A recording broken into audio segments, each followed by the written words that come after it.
Okay,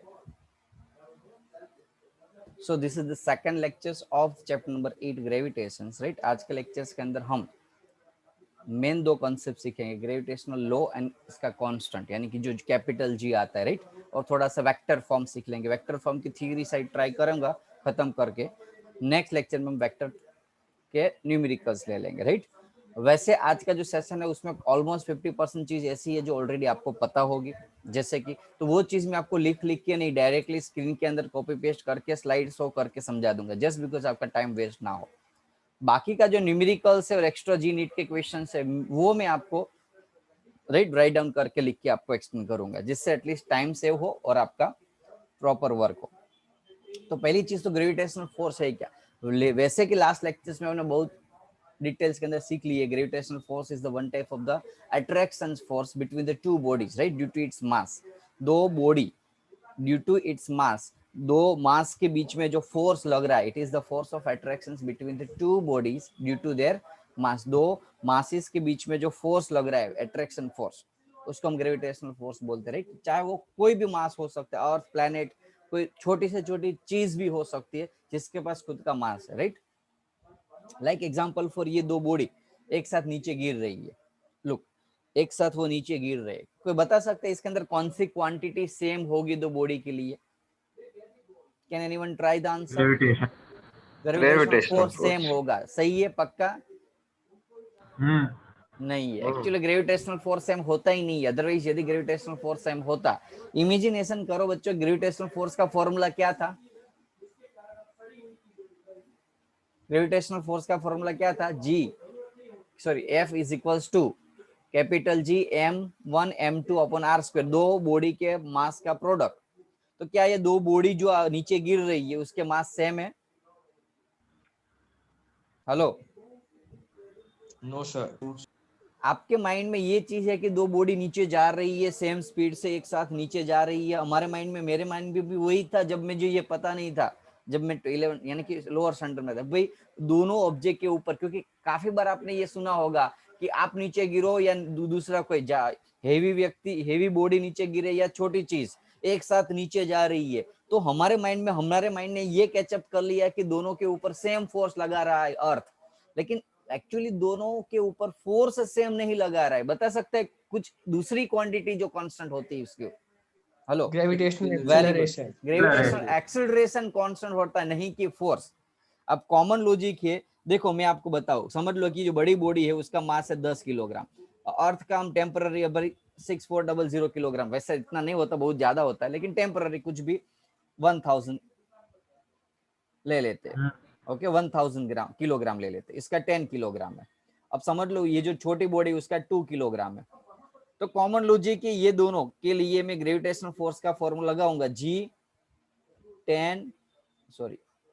gravitational force between the bigger object, right. तो G10 into thousands, दोनों एक साथ सेम डिस्टेंस पे थे पहले, समझ लो कि भाई 10 मीटर पे थे। तो यहां भी मैं यदि ये फॉर्मूला लगाऊंगा तो फॉर्मूला में देखो वैल्यू चेंज हो जाती, हाँ कि ना? डिस्टेंस भले सेम है लेकिन ये ऑब्जेक्ट का मास अलग अलग है, तो फोर्स क्या सेम होगा दोनों का? नो सर, नहीं। तो माइंड में ये चीज खास ध्यान रखना कि कोई भी दो बॉडी को भले सेम हाइट से आप नीचे गिराते हो, सेम स्पीड से, सेम एक्सेलरेशन से, सेम साथ में वो नीचे गिरेगी, लेकिन उसका फोर्स सेम नहीं है। एक्चुअली ग्रेविटेशनल एक्सेलरेशन सेम है, खास ये चीज ध्यान रखना। Okay, concept clear? ओके, क्या सेम होता है? Acceleration, not the force. Acceleration will be same, force same नहीं होता। यस हर्ष? सर वेलोसिटी सेम है कि नहीं? वेलोसिटी तो सेम ही होगा ना, एक्सेलरेशन सेम है तो बेटा। Acceleration is depends on the velocity. Acceleration के फॉर्मूला में क्या आता है? वेलोसिटी, टाइम दोनों सेम लेते हैं, वेलोसिटी सेम है, इनिशियल स्पीड 0 थी, वेलोसिटी दोनों की सेम रहेगी। एक्सेलरेशन सेम होगा, वेलोसिटी सेम होगी, लेकिन फोर्स है ना वो अलग हो जाएगी, क्योंकि फोर्स के फॉर्मूला में आता है m इंटू ए। भले एक्सेलरेशन सेम है लेकिन दोनों ऑब्जेक्ट का मास तो सेम नहीं है ना। क्लियर है बच्चों? फिर भी नहीं पता चले तो ऐसे भी समझ सकते हो दोनों सेम स्पीड से सेम एक्सेलरेशन से नीचे आएगा, यदि आप नीचे खड़े हो, कौन ज्यादा हार्मफुल करेगा, आपके ऊपर फोर्स कौन ज्यादा लगाएगा? 10 kg। कॉमन लॉजिक है, जिसका मास ज्यादा है उसका फोर्स ज्यादा। तो अब आप खुद ही फील कर रहे हैं कि दोनों अलग ऑब्जेक्ट, दोनों different body, different masses having the different force, लेकिन हमारे माइंड में ये चीज होती है, स्पीड को हम फोर्स मान लेते। तो ये ध्यान रखना है। कॉन्सेप्ट क्लियर है ना? तो आगे बढ़ू मैं। Yes sir. ओके, थोड़ी सी बेसिक प्रॉपर्टी है। ओके, शायद थोड़ा 50% अभी ना समझ में आए, क्योंकि मैं पहले प्रॉपर्टी भूल से कॉपी पेस्ट यहाँ पहले हो गई स्लाइड में। ओके, पैम्पलेट में मैंने सीक्वेंस में डाली है, डोंट वरी, पैम्पलेट में पीछे रहेगी। लेकिन एटलीस्ट पता है आपको कि ग्रेविटेशनल फोर्स दो बॉडी के बीच में लग रहा है, ग्रेविटेशनल फोर्स दो बॉडी के बीच में लग रहा है, वो न्यूटन्स का थर्ड लॉ को फॉलो कर रहा है, यानी कि एक्शन और रिएक्शंस के पेयर में लग रहा है, equal magnitude and opposite in directions. Clear है बच्चों? Yes sir. F21 is equal to F12, क्योंकि फोर्स का फॉर्मूला में आता है G M अपॉन R से, तो कॉमन लॉजिक है, ये दोनों आने वाला ही है, तो चेंज होगा ही नहीं ना। F21 में भी ये आएगा, F12 में भी यही फॉर्मूला आएगा, तो फोर्स इक्वल लेकिन ऑपोजिट डायरेक्शन में हो गए, यानी कि समझ लो दो बॉडी है A एंड B, तो ये जो A B के ऊपर A का फोर्स लग रहा है, उतना ही A के ऊपर B का फोर्स होगा, लेकिन न्यूटन्स के थर्ड लॉ के हिसाब से दोनों ऑपोजिट साइन हो गए। क्लियर है बच्चों? हाँ। कोई डाउट Yes, नहीं sir. है ना? ना सर। ओके, चलो next. Gravitational force between the two bodies independent of the nature of the mediums. Gravitational force between the two bodies is independent of the nature of the medium. वो medium के nature से independence होती है। Look, अब चाहे हवा में रखो, पानी में रखो कि वैक्यूम में रखो, दो बॉडी के बीच में जो फोर्स लग रहा है वो तो इक्वल ही रहेगा। क्लियर है बच्चों? पक्का? मीडियम के ऊपर डिपेंड नहीं होता। Okay, now gravitational force is negligible in the case of lighter body. छोटा ऑब्जेक्ट होगा तो फोर्स बहुत छोटा होगा। प्रैक्टिकली हम समझने बैठे, समझ लो कि भाई लाइक एग्जांपल फॉर ये नील है और ये ओम है। नील कितना ये वजन है बेटा? 90 જેવો લખી નાખો. હા હા યાર, તું તો મને ખબર चलो થોડી ओम લખી ओम નાખો. ओम ओम 73। चलो 70 ले लेता हूँ। नहीं, दोनों का वेट ले लिया मैंने, दोनों के बीच में फोर्स कितना लग रहा है वो निकालते हैं। कैपिटल जी मास नील का, ओम का, और दोनों के बीच का डिस्टेंस हम समझ लो कि 10 मीटर ले लेते हैं। जी की वैल्यू कितनी होती है? 6.67 10। अच्छा ये वाली. हाँ. कैपिटल जी की वैल्यू आएगी, डोंट वरी, अभी शायद वैल्यू का कैपिटल जी की आपको अभी नहीं पता होगी।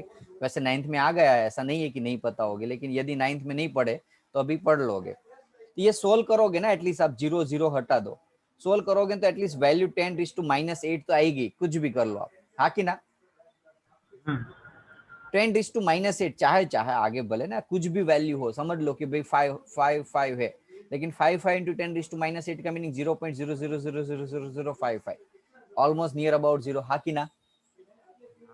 समझ में आ रहा है कि नहीं? अब ज्यादा से ज्यादा फोर्स कितना हो सकता है? 200 किलोग्राम हो सकता है, 500 किलोग्राम हो सकता है, फिर भी उसके बीच का जो एक्चुअली फोर्स है, वेट चाहे 200 200 और 300 किलोग्राम भी क्यों ना हो, दो बॉडी के बीच में, दोनों के बीच का फोर्स ऑलमोस्ट नियर अबाउट 10⁻⁻6 जितना आ जाएगा, तो भी 0.00000555। लाइक एग्जांपल समझ में आ गया आपको? यानी कि ये वैल्यू कैसे होगी? ग्रेविटेशनल फोर्स कितना होगा? बहुत छोटा होगा, यानी कि नेग्लिजिबल्स होगा। शायद इसीलिए दो बॉडी हमारे और आपके या नील और ओम के बीच में अट्रैक्शन फोर्स नहीं लगते, वो दोनों चिपक नहीं जाते, जस्ट बिकॉज वो फोर्स एकदम नेग्लिजिबल है। अंडरस्टैंड? क्लियर? हाँ कि ना? बाकी सारे स्टूडेंट्स का आंसर चाहिए मुझे। Yes, sir. Yes, sir. Now Yes. Next है, gravitational force is appreciable in the case of massive body like the stars and planets. Common logic अभी आगे समझा कि छोटे बॉडी के लिए वो फोर्स एकदम 0 होगा, तो किसके लिए होगा? तो बड़े बड़े ऑब्जेक्ट के लिए होगा। किसके लिए होगा बच्चों? बड़े बड़े ऑब्जेक्ट के लिए। शायद इस, हाँ, बहुत बड़े मास हो ना, उसके लिए ये एक्चुअली ग्रेविटेशनल फोर्स है, बाकी छोटे छोटे मास के लिए तो ये पॉसिबल नहीं है। It is the weakest force among all the force, first chapter में सीख चुके आप, हाँ कि ना? Gravitational force is the weakest force, okay, and has the longest range. अब लॉन्गेस्ट रेंज का मीनिंग क्या है? एक वर्ड यहाँ वैसे लिखना चाहिए, लेकिन मैं यदि ये कॉपी मैंने निकाल दिया जस्ट बिकॉज, क्योंकि वो होता तब थोड़ा कंफ्यूज होते, फिर भी चलो अभी बता देता हूँ। It is valid for point like mass. It is valid for point like mass. Point like mass यानी कि भले है स्टार और प्लेनेट की बात कर रहे हो, अर्थ और मून की बात कर रहे हो, लेकिन वो अर्थ और मून के बीच का डिस्टेंस इतना बड़ा होता है तो वो ऑलमोस्ट पॉइंट जितना, point size, not point like mass, point size. समझ में आ रहा है बच्चों? Yes sir. ओके, तो ऐसे छोटे छोटे ऑब्जेक्ट के लिए एकदम भले दिखने में बहुत ओरिजिनली वो बहुत बड़े, लेकिन उसके बीच वो पॉइंट साइज कब कहलाएगा? जब उसके बीच का डिस्टेंस उसके मास के कंपेयर में बहुत ज्यादा हो। तो इस टाइप के डिस्टेंस के लिए ये एक्चुअली लगता है। कोई doubt? No sir. Conservative force है वो तो पता ही है आपको। कंजर्वेटिव में पता है ना आपको? कंजर्वेटिव यानी कि यहाँ से यहाँ हाइट डिपेंड कर रहा है, आप यहाँ से यहाँ ले जाओ, ये यहाँ से ले जाओ, सेम पॉइंट पे आ रहे, तो दोनों के बीच का फोर्स क्या होगा बच्चों? इक्वली होगा। कंजर्वेटिव पता है ना? आ गए हाँ। आगे के स्टैंड। हाँ, तो कोई डाउट इसमें? Mass dependent and charge independent. Independent यानी कि चार्ज के ऊपर डिपेंडेंट नहीं है, वो किसके ऊपर डिपेंडेंट है? मास के। एक और रहेगा, इट इज एट्रैक्टिव फोर्स। कौन सा है ये? Always attractive. ऑलवेज एट्रैक्टिव यानी कि ऐसा नहीं कि भाई विमेन है और मैन है तो दोनों के बीच में अट्रैक्शन लग रहा है तो मैन और मैन के बीच में रिपल्सन लगेगा। समझ में आ रहा है ना बच्चों? ओके, उसमें Yes, ये sir. उसमें वो लो नहीं लगेगा। ओके, ऑपोजिट, उसमें सेम टू सेम पॉजिटिव ही लगेगा। Okay, gravitational force are always attractive in nature. Property में डाउट कोई? एक एक प्रॉपर्टी में डिटेल में समझा दी, इतना डिटेल नहीं कि ओवरऑल डिटेल में समझा दी कि एटलीस्ट आपको समझ में आ गई होगी सारी। यदि समझ में आई है तो बताओ आंसर इसका।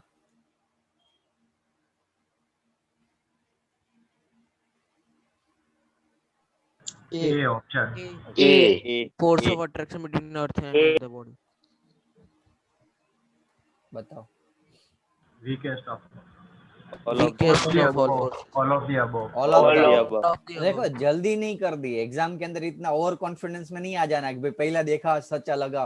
देखो, शक करो, जैसे मैं आपके ऊपर कर रहा हूँ। आपको, मुझे पता है कि आपको काफी बार ऐसा लगा कि सर हमारे ऊपर बहुत शक कर रहे हैं, लेकिन शक करोगे तो एटलीस्ट आपको इतना कॉन्फिडेंस नहीं होगा कि भाई ये होगा ही। ओके, तो शायद इसलिए मैं बोल रहा हूँ कि हर एक ऑप्शन के अंदर शक करो, शायद ये आता होगा तो।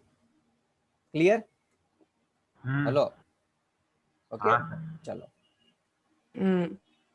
तो शायद ऑप्शन थियरिकल कॉन्सेप्ट क्लियर हो, तब हम वो देखते हैं कि ये यूनिवर्सल लॉ ग्रेविटेशन न्यूटन्स ने कैसे निकाला। हमने आगे के चैप्टर्स, सॉरी लेक्चर्स के अंदर लॉ सीख लिए कि भाई एक्चुअली न्यूटन्स मेन नहीं था, उसके आगे काफी सारे साइंटिस्ट ने बहुत ज्यादा सालों से काफी सारी मेहनत की और उसके जो लॉ निकाले उसका भरपूर यूज करके छोटा सा अपना सा बड़ा सा प्यारा सा लॉ बना दिया न्यूटन्स के। कौन सा लॉ? Gravitational law, right. लेकिन न्यूटन्स ने जो लॉ बनाया उसका एक्सपेरिमेंटल कैसा था, बेसिक आइडिया, यानी कि उसको कैसे पता चला कि ये formula F is equal to G m1m2/r² ही आएगा। तो उसने मून का एग्जांपल लिया। किसका? मून का एग्जांपल। शायद इसको कुछ मून एग्जांपल, मून थियरी भी बोल सकते हो उसको, मून थियरी, जस्ट बिकॉज उसने मून का एग्जांपल लेके ये चीज समझाई थी। अब वो कैसे समझाया वो समझते पहले। देखो, आपको पता है अर्थ के आसपास मून घूम रहा है, समझ लो ये अर्थ है, उसके आसपास ये मून घूम रहा है ऑर्बिटल के अंदर, हाँ कि ना? हाँ। RM जितना रेडियस है उसका ऑर्बिट। देखो, मून का रेडियस नहीं बता रहा हूँ, वो जो सर्कुलर ऑर्बिट में घूम रहा है ना मून, उसका रेडियस है RM। क्लियर है? तो कॉमन लॉजिक के सर्कुलर मोशन हुआ तो एक्सेलरेशन कौन सा लगेगा? Centripetal acceleration. फॉर्मूला बोलो। mv²/r। एक्सेलरेशन की बात कर रहा हूँ मैं, फोर्स की नहीं बात कर रहा हूँ। v²/r, very good. तो फोर्स एक्सेलरेशन लगेगा v²/r, राइट। अब वेलोसिटी v कितना होगी? तो समझ लो कि ये ऑब्जेक्ट घूम रहा है तो स्पीड अपॉन टाइम, आगे ऑलरेडी मैंने ये चीज बता दी, स्पीड कितनी होगी? Distance upon time, not speed. Speed is equals to distance upon time, D यानी कि 2 पाई आर सर्कुलर ऑर्बिट और टाइम पीरियड टी। तो वो v की वैल्यू यहाँ रख दी मैंने, सॉल्व किया तो ऐसा वैल्यू मिला आपको 4 pi square R upon T square. बोलो क्लियर? Yes sir. तो ये मिला हमें एक्सेलरेशन किसका, मून का, जब वो अर्थ के आसपास घूम रहा है, अर्थ की ग्रेविटी के अंदर घूम रहा है, तो उसका acceleration 4 pi square R M upon T square. अब देखो, यदि आप अर्थ के आसपास घूम रहे होते या आप अर्थ के ऊपर भी हो, चलो थोड़े हवा में गए, तो आपके ऊपर एक्सेलरेशन कौन सा लगेगा बच्चों? ग्रेविटेशनल एक्सेलरेशन कितना लगता है? 9.8। तो उसको वो तो पता था ग्रेविटेशनल एक्सेलरेशन 9.8 लगता है, लेकिन उसने फिर भी अपने ऊपर शक किया कि क्या ये हर एक केस में सही है, तो वो मून के केस ले गए, अपने आप में नहीं, मून के ऊपर एक्सपेरिमेंट किया उसने और मून का एक्सेलरेशन निकाला। अब ये तो अननोन टर्म्स में है, तो नॉन टर्म्स में वैल्यू डाल दे यदि हम, तो टाइम पीरियड मून का है 27.3 डेज, हाँ कि ना? हाँ रेडियस 3.84 × 10⁸, याद रख लो टेम्पररी, या रट्टा मार लेना ये दोनों वैल्यू को, ओके, जब पूछ ले प्रूव करने को तो आ सके इसलिए। तो ये आर फॉर्मूला क्या डिराइव किया था बच्चों? 4 pi square R M upon T square था आई थिंक, है ना? हाँ सर। Yes T square. तो ये सारी वैल्यू आर एम और टी की, पाई की वैल्यू तो पता है, वैल्यू डाल दी, सॉल्व किया तो आंसर तो 1.63 मिला। शॉक हो गया वो भी, यार हाउ इट इज पॉसिबल, यदि अर्थ मेरे ऊपर 9.8 एक्सेलरेशन लगा रहा है, नील के ऊपर एक्सेलरेशन 9.8 लगा रहा है, ओम के ऊपर 9.8 एक्सेलरेशन लगा रहा है, तो ये मून के ऊपर क्यों अलग लगा रहा है? Do you understand what I am trying to say? यदि Yes, sir. एक्सेलरेशन सेम है तो सेम ही होना चाहिए ना हर एक केस में, मून के ऊपर क्यों ऐसा लगा? Means what? तो हमारे और मून के केस में, हमारे और मून में क्या डिफरेंट था? तो हम बहुत Distance. नजदीक थे, यस डिस्टेंस का डिफरेंट था, और मून बहुत अलग था। यानी कि उसको ये तो पता चल गया कि ये जो एक्सेलरेशन है ना, वो डिस्टेंस कम हुआ, देख लो 1.63 हो गया जी की वैल्यू से, 9.8 से बहुत कम हुआ। डिस्टेंस बढ़ने से एक्सेलरेशन क्या हुआ बच्चों? कम, इनवर्सली इनवर्सली प्रोपोर्शनल। प्रोपोर्शनल। तो उसको ये कॉन्सेप्ट यहाँ से मालूम चला। अब स्क्वायर क्यों लगा, तो आपको पता होना चाहिए कि ज्यादा चेंज हो जाता है, 9.8 से डायरेक्टली 1.63 हो गया इसलिए, ओके, थोड़ी वैल्यू चेंज करने से भी ज्यादा एक्सेलरेशन चेंज हो जाता है। So that's why acceleration inversely proportional to और स्क्वायर के इनवर्सली प्रोपोर्शनल टू, ये उसने ये फाइंड करके निकाल दिया। कॉन्सेप्ट क्लियर है? यहाँ तक पता चला? तो इतना पता चल गया उसको कि एक्सेलरेशन जो है वो इनवर्सली प्रोपोर्शनल है। बाद में उसने थोड़ा वर्कआउट किया होगा, मास के ऊपर काम किया होगा, तो वो उसने ये भी निकाल लिया कि एक्सेलरेशन जो है, एक्चुअली जो फोर्स लग रहा है, force is equals to mass into acceleration, right? Proportional to mass acceleration, यानी कि क्या डिराइव किया उसने? 1/r²। R square. यानी कि ये मास खाली सिंगल नहीं, दोनों ऑब्जेक्ट का मालूम होना चाहिए। यानी कि ऐसे कुछ ऑब्जर्वेशन करते करते करते इस फॉर्मूला के ऊपर वो पहुंच गया, और दुनिया का सबसे अच्छा एक फॉर्मूला आफ्टर न्यूटन, यानी कि आइंस्टाइन का जो फॉर्मूला था उसके बाद का जो सबसे फेमस फॉर्मूला न्यूटन से निकाल दिया, F is equals to m1m2/r²। कोई डाउट? Concept clear? जर्नी पता चली न्यूटन की, कैसे वो उसने इन्वेंशन कैसे किया इस फॉर्मूला का। पहले उसने क्या किया, मान लिया कि भाई मेरे ऊपर जितना फोर्स लग रहा है, मेरे ऊपर एक्सेलरेशन लग रहा है, क्योंकि उसने दो चीज हवा में फेंकी, दोनों सेम स्पीड से आई, एक्सेलरेशन सेम था, तो क्या ये एक्सेलरेशन मून का भी सेम होगा? तो मून के ऊपर एक्सपेरिमेंट किया और ये डेरिवेशन किया तो वैल्यू मिली आपको कितनी? वैल्यू कितनी मिली बच्चों? 1.63, बहुत कम मिली। जो सोचा था 9.8 मिलेगी या शायद थोड़ी डेविएट होगी, उससे तो कहीं अलग टाइप की वैल्यू मिली उसको। उस वैल्यू के बेसिस पे उसने डिसाइड कर दिया कि ये फॉर्मूला कहीं ना कहीं रॉन्ग होगा, यानी कि जो एक्सेलरेशन, जो फोर्स है, वो खाली हमारे सेम नहीं होता, वो फोर्स और एक्सेलरेशन एक्चुअली अलग हो जाएगा यहाँ, ओके। जब आप डिस्टेंस चेंज करोगे तो डिस्टेंस चेंज करने से एक्सेलरेशन कम हुआ, यानी कि इनवर्सली प्रोपोर्शनल टू। बाद में वर्कआउट किया और फाइंड कर निकाला उसने। ये अलग अलग एक्सेलरेशन लिए, मून का इनवर्सली प्रोपोर्शनल -2a समझ लेना, ग्रेविटेशनल जी का उसका रेशियो निकाला, फॉर्मूला जो निकाला था उसने वो समझा भाई acceleration is inversely proportional to radius of orbit, तो वैल्यू निकाली तो आंसर आया 3600। ये इसका वैल्यू है, स्क्वायर स्क्वायर की वैल्यू, इसका अंडर रूट निकालोगे तो 60 समथिंग कुछ आती है। तो जी बाय ए एम की वैल्यू जो है वो कुछ समथिंग अराउंड ये कुछ आनी चाहिए। तो अब उसने देखा यस मैच हो रहा है, जी की वैल्यू 9.8, 9 पर 60 नहीं आएगी, 6 कुछ गड़बड़ है यहाँ। ओके वैल्यू के अंदर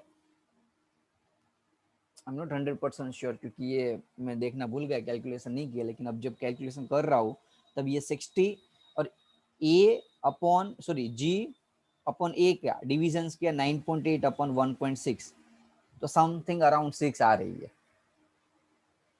ओके कहीं कुछ जीरो का गड़बड़ होगा, डोंट वरी। ओके शायद यूनिट के अंदर भी कुछ प्रॉब्लम हुआ, लेकिन उसने ये देखा कि ये जो वैल्यू है या तो यहाँ कुछ गड़बड़ होगी, 0 पॉइंट हो सकता है ये। समझ में आ रहा है बच्चों?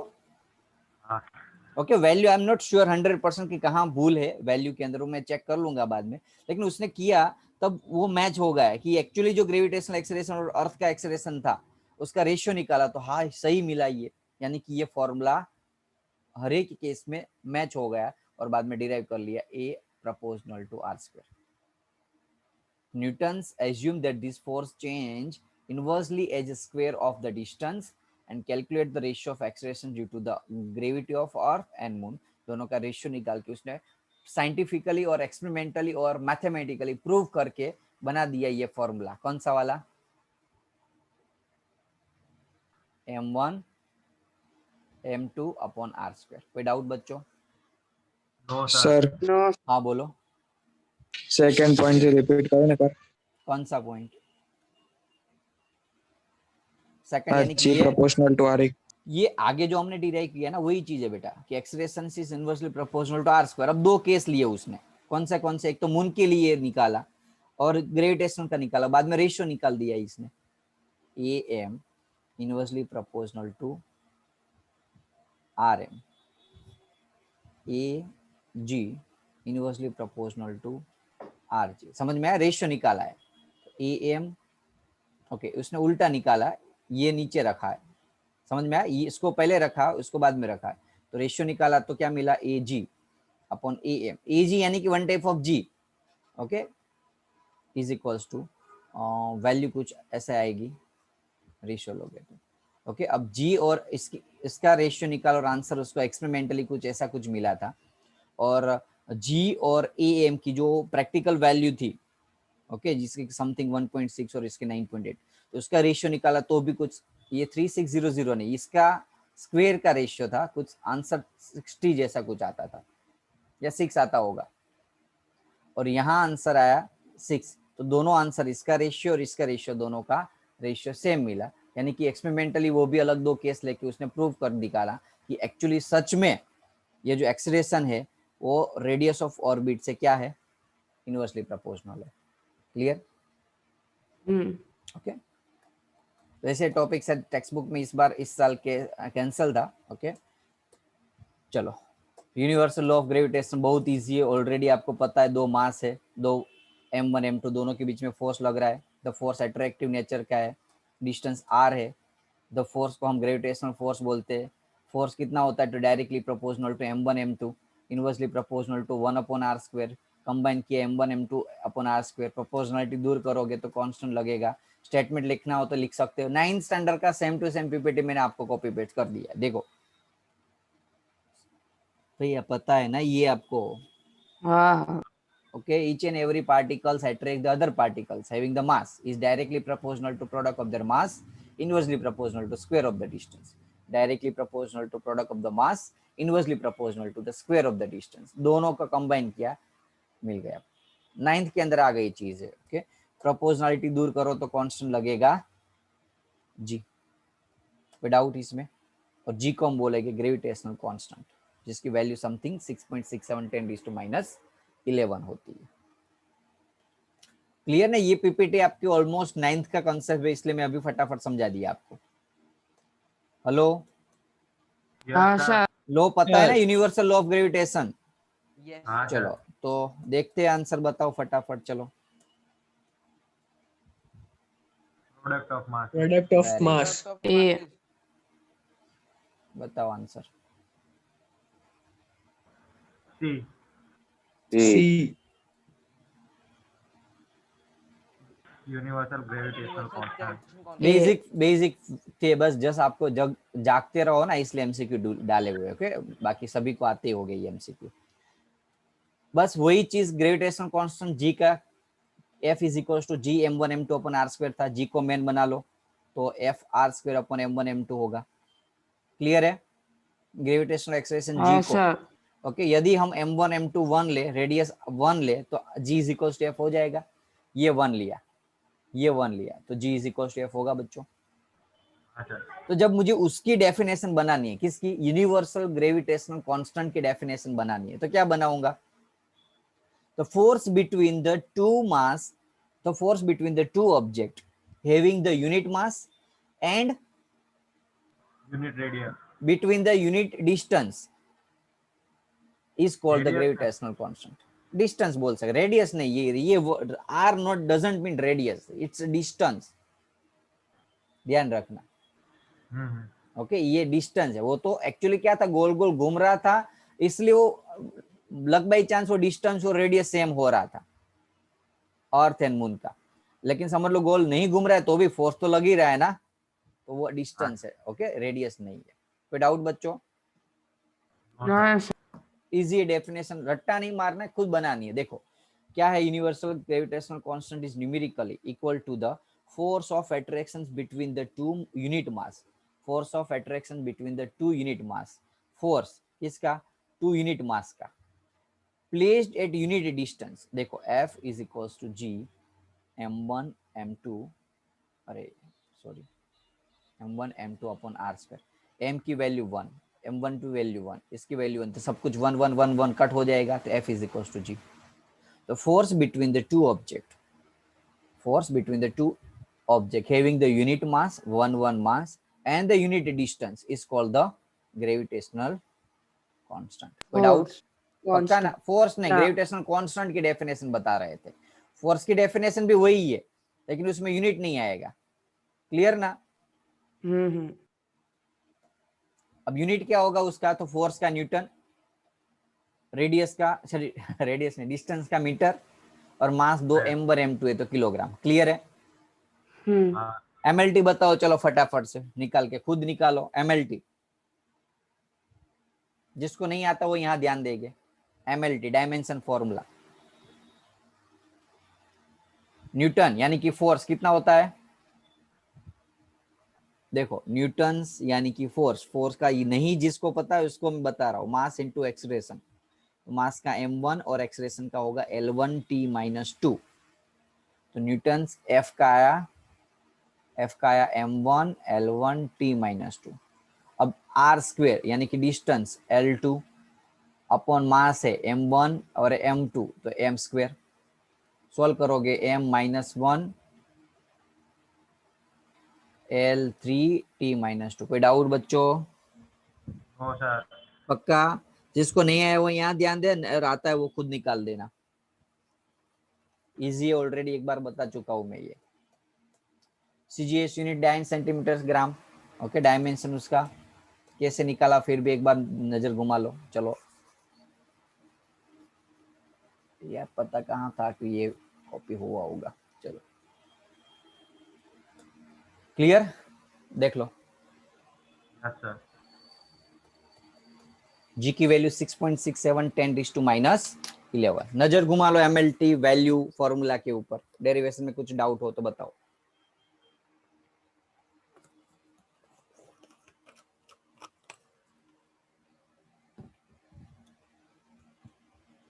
बताओ आंसर। चलो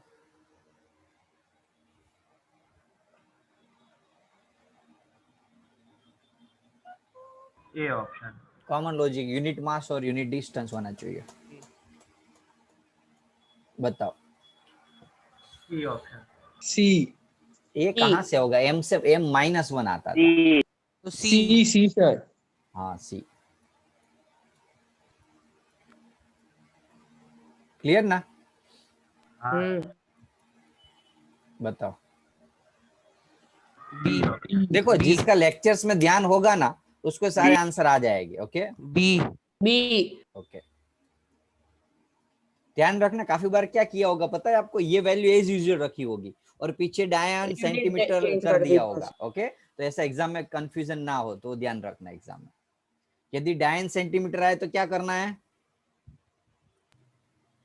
-8 आएगा। ओके, लेकिन याद नहीं रखना, कभी भी याद नहीं रखना, दो वैल्यू कोई भी सिंगल चीज की याद नहीं रखनी है। ओके, दो वैल्यू कोई भी सिंगल चीज की याद नहीं रखनी, कोई एक ही वैल्यू याद रखो, अदरवाइज दो रखोगे तो कंफ्यूजन हो जाएगा कि कहाँ -8 कहाँ -11। ओके, मैंने कभी मेरी जिंदगी में ये वैल्यू याद नहीं रखी, यदि पूछ ले तो मुझे डेराइव करके आता ही है तो कर लूंगा डेरिवेशन। ओके, चलो एग्जाम्पल है, एनसीईआरटी में नहीं दिया हुआ था जस्ट बिकॉज पता नहीं क्यों नहीं दिए अच्छे क्वेश्चंस, तो सर मैंने कॉपी पेस्ट करके नेट से ढूंढे हुए क्वेश्चन है, अच्छे है। ओके, हाँ बोलो, रिजॉइन कर लिया। कर लो रिज्वाइन, चलो फटाफट रिज्वाइन कर लो, चलो।